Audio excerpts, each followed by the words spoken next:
अस्सलामुअलैकुम। मैं हूँ रुकैया गज़ल। आप सब सलामत रहें, आबाद रहें, शाद रहें। मेरे यूट्यूब चैनल को सब्सक्राइब करना मत भूलिएगा। वीडियोस को भी लाइक और शेयर ज़रूर किया करें। आपका साथ रुकैया गज़ल के लिए हमेशा अहम रहा है और आज भी बहुत अहम है।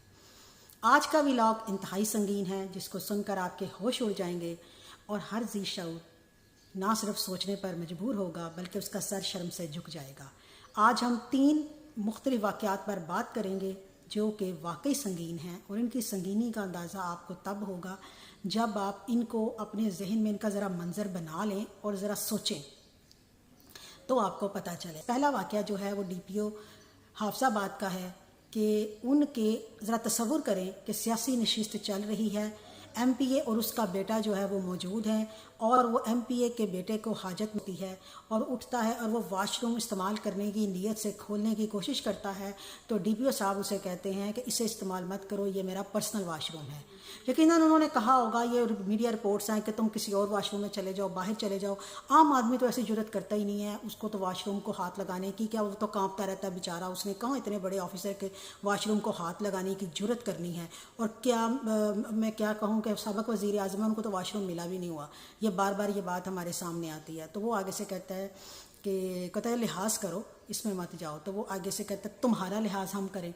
तो आगे से कह देते हैं DPO साहब को नहीं पता था कि कितनी ज़्यादा ताकतें मिल चुकी हैं, जिनका जिक्र मैं बार बार करती थी कि सियासतदान हर कानून से बालातर हो चुके हैं। इन्होंने गुज़श्ता 4 सालों में सारे कवानीन ऐसे बनाए हैं जिसमें ना कोई इनको पकड़ सकता है, ना कोई इनका एहतसाब कर सकता है, ना कोई इनके बारे में बात कर सकता है, ना किसी को इतनी ज़रूरत है कि वो इनका नाम ले दे या इनके ऊपर तनकीद कर दे। हमने ऐसे काले कवानीन इन्होंने बनाए हैं, बल्कि अब तो मैं कहती हूँ इदारों को भी ज़रूरत नहीं होनी कि वो इनके ख़िलाफ़ कुछ ऐसा कर जाएं जब तक कि उनके पास सही ठोस करप्शन के सबूत नहीं होंगे। और वो वक्त आ गया है, आप सब देख सकते हैं कि उसी वक्त जो है उसने आते ही बाहर निकलकर सोशल मीडिया पर वो पोस्ट लगाता है, वो MPA और उसका बच्चा और मिलजुल कर करते हैं वो सारे काम। और उसके बाद DPO साहब का तबादला कर दिया जाता है और सिस्टम के मुंह पर एक तमाचा रसीद किया जाता है और यहाँ पर सिस्टम सवालिया निशान बन जाता है कि, और वो लिखता है, कैसे बनता है कि वो आता है और वो लिखता है कि नाउ यू गेट लॉस्ट।